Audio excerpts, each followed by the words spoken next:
तो हेलो दोस्तों, कैसे हो आप सब। तो आज हम जिस टॉपिक पे बात करने आए हैं वो है कि how to crack IITs and mathematics within 6 months of period. तो अब क्या है कि 6 मंथ पीरियड में हम कैसे तैयारी करें। अब आप सब ये वीडियो देख रहे होंगे तो कहीं ना कहीं आपके दिमाग में थॉट चल रहा होगा कि आपको भी आईआईटीज एंड क्लियर करना है मैथमेटिक्स से और उसकी प्रिपरेशन करनी है। अब मैं आपको कुछ स्ट्रेटेजी बताऊंगा कहाँ से मैंने फॉलो किया, क्योंकि मैंने खुद अपियर किया था 2019 में आईआईटीज एंड मैथमेटिक्स को, और वहाँ पे मेरे को 667 रैंक आई थी, जिसमें मेरे को एनआईटी वारंगल मिला था, एमएससी मैथमेटिकल एंड कंप्यूटेशनल।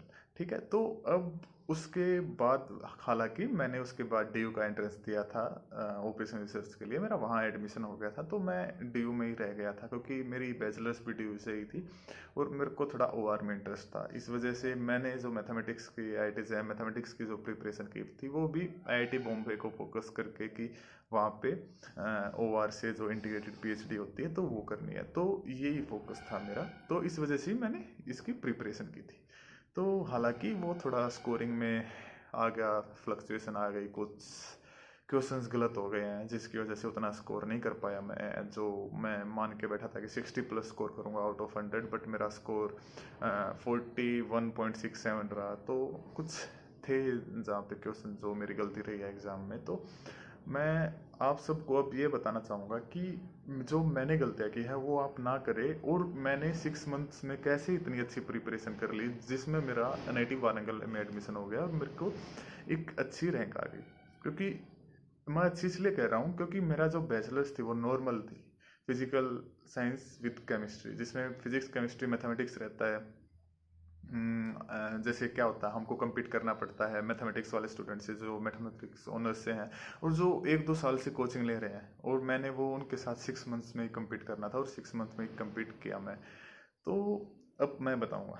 तो जैसे मैंने कोचिंग ली थी वो डिप्स एकेडमी से ली थी, और मैंने सर्च किया था काफ़ी सारा कि भाई कहाँ पे कोचिंग इंस्टीट्यूट अच्छे हैं, कौन कौन से मेरे को फॉलो करने चाहिए। तो उनमें से मेरे को सबसे ठीक डिप्स एकेडमी लगा था। मैं कोई मार्केटिंग नहीं कर रहा हूँ, बट डिप्स में सच में एक अच्छी प्रैक्टिस होती है। अब मैं आपको बताऊंगा, जैसे हर एक एग्ज़ाम की स्ट्रेटजी होती है, तो ऐसे ही इसकी स्ट्रेटजी है आईआईटी से मैथमेटिक्स की।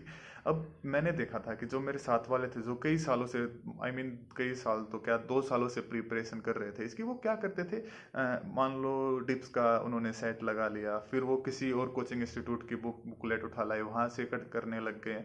तो ऐसे उन्होंने डाइवर्सिफाई कर लिया था अपना सिलेबस, जो हमको मिनिमाइज करना चाहिए। तो मैंने क्या किया, मैंने केवल डिप्स एकेडमी के जो नोट थे उनको ही फॉलो किया। मैंने और कोई नोट इधर उधर मैं फालतू गया नहीं, जो डिप्स एकेडमी के ही थे उनको ही फॉलो किया, वहीं से ही क्वेश्चन लगाए और उनको ही टेस्ट सीरीज ली। तो मैं ये बताना चाहूँगा कि जो चीज़ जहाँ भी आप किसी भी इंस्टीट्यूट में जाए, वो कोई भी हो सकता है, बेस्ट आप लोग सर्च कर ही लोगे आपको जो बेस्ट लगेगा। हालांकि डिप्स मैं कहूँगा कि वो अच्छा ही है, अगर आपके पास ऑप्शन हो या आप कंफ्यूज हो तो आप डिप्स में जा सकते हो, नो डाउट। आपको कोई रिग्रेट नहीं रहेगा कि आपने डिप्स में क्यों ले लिया है। तो क्योंकि उनका मटेरियल और जो स्टाफ है काफ़ी अच्छा है, टीचिंग काफ़ी अच्छी है वहाँ पे। तो फिर वो मैंने फॉलो किया था।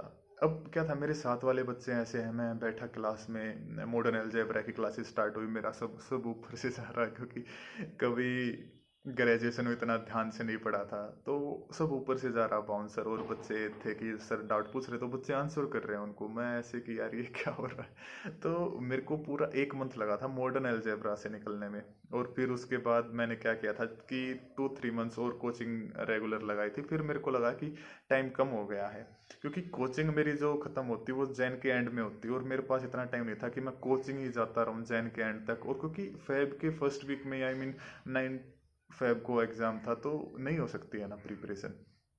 तो इसलिए मैंने क्या किया है कि अब कोचिंग में क्या होता है, थोड़ा स्लो हो जाता है, बिकॉज बच्चे डाउट्स पूछते हैं और फिर रिविजन्स क्लासेस चलती है। तो इसलिए मैंने क्या किया कि स्टार्टिंग में ही मेरे को पता लग गया, अच्छा ये इनका ऐसा पैटर्न होता है, ये सिलेबस है, ये बुकलेट सीरीज है, ये टेस्ट सीरीज है। तो सारा मैंने अपना मेटेरियल कंसाइज कर लिया, मैंने अपनी स्ट्रेटेजी कंसाइज कर ली 2-3 मंथ्स में स्टार्टिंग वाले में। और मैं कोशिश किया कि सबसे पहले अपने एक बार सिलेबस से गो थ्रू हूँ, और एक बार सिलेबस से गो थ्रू होने में कोचिंग में मेरे को 5 मंथ्स लग रहे थे, लेकिन मैं कोचिंग बीच में ड्रॉप की। तो कोचिंग बीच में ड्रॉप ऐसे नहीं कि मैं बिल्कुल नहीं गया, मैं फिर डाउट सेशंस लेने गया। जैसे मैं लाइब्रेरी ज्वाइन कर ली मैंने, 8 to 10 आवर्स मैं लाइब्रेरी में बैठ के पढ़ता था। फिर जो भी डाउट्स आता था, जैसे वीक में एक दिन मैं चला गया कोचिंग में, वहाँ पे अपने डाउट्स पूछ लिए। फिर आके फिर उनकी कोई भी टेस्ट सीरीज होती थी वो मैं जरूर देता था। टेस्ट सीरीज आप मिस मत करो, क्योंकि टेस्ट सीरीज से आपको आइडिया होगा कि इस टाइप के क्वेश्चंस आते हैं, और बिल्कुल डिमोटिवेट ना हो टेस्ट सीरीज से। अब क्या था मेरे साथ कि कई बार 100 में से 25 स्कोर आ गया, 30 स्कोर आ गया, तो मैं ऐसे हो जाता था, अरे यार ये इतनी मेहनत करने के बाद भी एक स्कोर 40+ नहीं हो रहा है, तो कहाँ ही चांसेज है। फिर मैं क्या करता था, मैं खुद को टाइम देता था। मैं बैठता था एक एकांत वाली जगह में, और फिर मैं सोचता था कि नहीं कोई बात नहीं है, ये केवल एक टेस्ट सीरीज है, उसमें से तू क्वेश्चन देख, तू अपनी कमी देख, तुझे क्या लग रही है, और तू अपनी स्ट्रेटेजी प्लान कर अच्छे से, ताकि जो तू नेक्स्ट जो तू टेस्ट सीरीज देगा उसमें तू अच्छा परफॉर्म कर पाए। तो अब जब नेक्स्ट टेस्ट सीरीज में करने बैठता था तो फिर से कुछ गलती रह जाती थी। हालांकि फिर मैं ये था कि इतना सेल्फ मोटिवेटेड हो गया था मैं कि टेस्ट सीरीज को के स्कोर को अपने दिल पे नहीं लेता था। तो उसको आपको भी नहीं लेना, आपको केवल ये देखना है, स्ट्रेटेजी बनाइए। एक टेस्ट सीरीज में आप बैठ रहे हैं तो उसके लिए स्ट्रेटेजी बनाओ कि इस स्ट्रेटेजी के साथ मैं बैठूंगा। ठीक है, अब हर एक आपके पास 5 to 6 स्ट्रेटेजी होती होगी एक एग्जाम को लेके कि कैसे अटेम्प्ट करना है। हर एक को टेस्ट सीरीज में आजमाओ, फिर देखो कि कौन सी स्ट्रेटेजी आप पे ठीक वर्क कर रही है। कम से कम एक स्ट्रेटेजी को 2 एग्जाम्स में लगाओ, तो 5 स्ट्रेटेजी है तो 10 एग्जाम्स में आपको पता लग जाएगा कौन सी स्ट्रेटेजी आपको बेटर आउटपुट दे रही है। उस स्ट्रेटेजी को लेके फिर आगे की टेस्ट सीरीज दो, और फिर उसको ही फॉलो अप करो। फिर ये नहीं कि आपको बाद में कोई स्ट्रेटेजी चेंज करनी है, नहीं। और एक अपने सिलेबस को बहुत प्रिसाइज कर लो कि मेरे को केवल एक ही बुक फॉलो करनी है। हर एक उसके लिए सब्जेक्ट के लिए एक ही, रियल एनालिसिस के लिए एक बुक, मॉडर्न अलजेब्रा के लिए एक। तो बिल्कुल ऐसे लाइन बना लो कि आपको ये डिफरेंट स्टेप्स है, यही फॉलो करने हैं। ऐसे नहीं कि एक बार इस रोड पे चले गए फिर इस रोड पे निकल गए, तो ऐसे तो रास्ता मिलेगा ही नहीं ना, हम क्या पता कहाँ पहुंच जाएंगे। तो केवल एक रोड रखना है जो एंड तक लेके जाएगा हमें, और उस रोड पे ही चलते रहना है। तो मैंने वही किया, फॉलो किया। अपना जो मटेरियल था वो टिप्स अकेडमी का, उस पर ही फोकस रहा मैंने कोई एक्स्ट्रा क्या होता था कि बच्चे क्वेश्चंस भेज देते थे ग्रुप पे, और वो ऐसे क्वेश्चन रहते थे जो कई बार किधर किससे भी उठा लेते थे और वो दे देते। कई बार आउट ऑफ सिलेबस भी होते थे और वो सोल्व करने लग जाते, हम वो नहीं निकलता, हम डिमोटिवेट होते कि यार 5 मंथ्स हो गए हैं, 1 मंथ रहता फिर भी तेरे से क्वेश्चन नहीं निकल रहे हैं। तो मेरा आपको यही सलाह होगी कि जो ऐसे फालतू के क्वेश्चंस देना ऐसे ग्रुप्स में आए तो उनको आप देखो ही मत, अरे छोड़ दो, जिसको सोल्व करने हो सोल्व करके भेज देगा।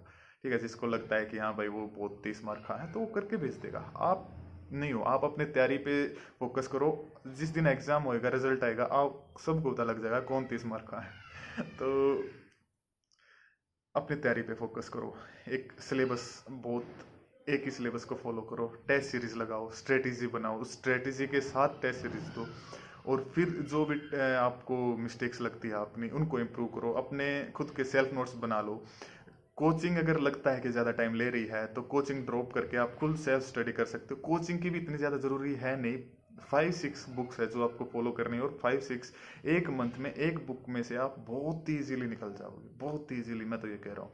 और लास्ट मंथ में जो मंथ रहेगा, जैसे 5 मंथ्स में 5 बुक कवर्ड, ठीक है, लास्ट मंथ जो रहेगा उसमें आप टेस्ट सीरीज लगाओगे, क्वेश्चंस लगाओगे, वो आपको ऐसा लगेगा कि हाँ अब तो फाड़ देंगे, अब कोई एग्जाम की दिक्कत नहीं है, अब तो एग्जाम है तो एक दिन तो टेस्ट सीरीज लगाओगे ना, आपको आदत हो जाएगी एग्जाम में बैठने की, उन 3 घंटों में प्रेशर वाले टाइम में सोल्व करने के क्वेश्चंस।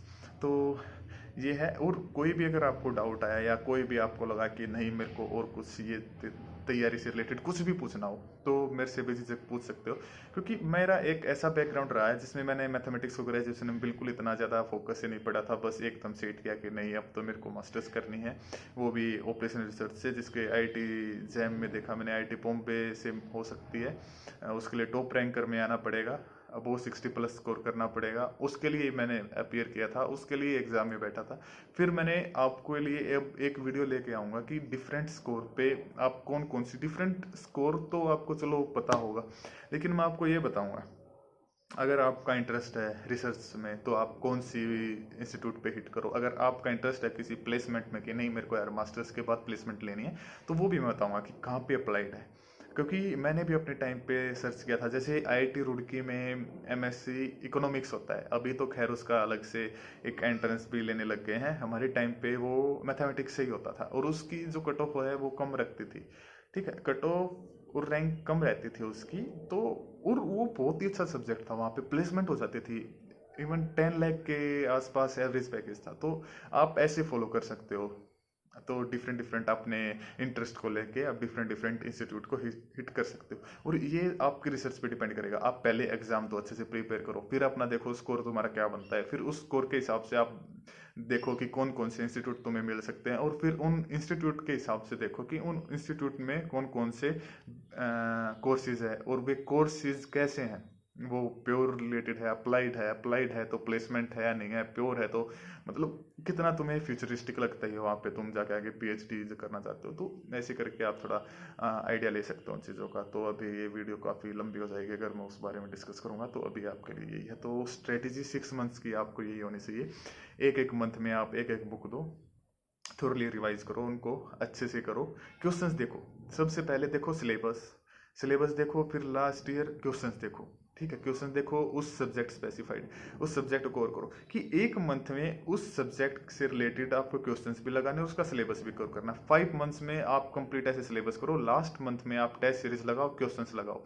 और जब फेब स्टार्ट हो जाएगी, जो एक वीक बच जाएगा, उसमें आप टेस्ट सीरीज मत लगाओ, उसमें केवल रिलैक्स करो थोड़ा, और थोड़ा थोड़ा पढ़ते रहो। जैसे रिवीजन, जैसे कई बार ऐसा होता है, कई फॉर्मूलाज ऐसे हैं जिनको आपको लास्ट मोमेंट पे पढ़ना ही पड़ता है, क्योंकि वो बड़े रहते हैं, वो याद नहीं रहेंगे, तो उनको लास्ट मोमेंट पे पढ़ना है। जैसे मॉडर्न अलजेब्रा में जैसे ग्रुप्स की प्रॉपर्टीज है कई ग्रुप्स की, तो वो आप लास्ट मोमेंट पे पढ़ने के लिए अपना रख सकते हो। तो ऐसे करके आप प्रिपेयर कर सकते हो, और 6 मंथ्स में आप बहुत ही इजीली क्रैक कर जाओगे। मैं बैठा था तो मेरे को ऐसा लग रहा था कि सारे क्वेश्चंस मुझे पता है, सारे क्वेश्चंस मुझे आते हैं, बट बात ये थी कि उन 3 आवर्स में मैं कौन सा सोल्व कर सकता हूँ। अब कई बार क्या होता है कि मैथ में एक क्वेश्चन में अटक गए हैं, तो उसमें ही अटके रह जाते हैं, तो ये भी नहीं करना है, उसको उसको वहीं छोड़ के और आगे निकल के और फिर दूसरा अटेम्प्ट करने का है। तो ऐसे करके आप हिट कर जाओगे और अच्छे से क्रैक कर जाओगे, आप IIT JAM में फिर आप अच्छे इंस्टीट्यूट में होगे। All the very best.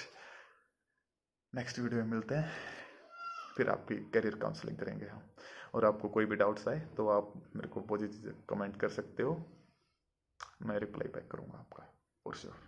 Okay, thank you so much, bye bye.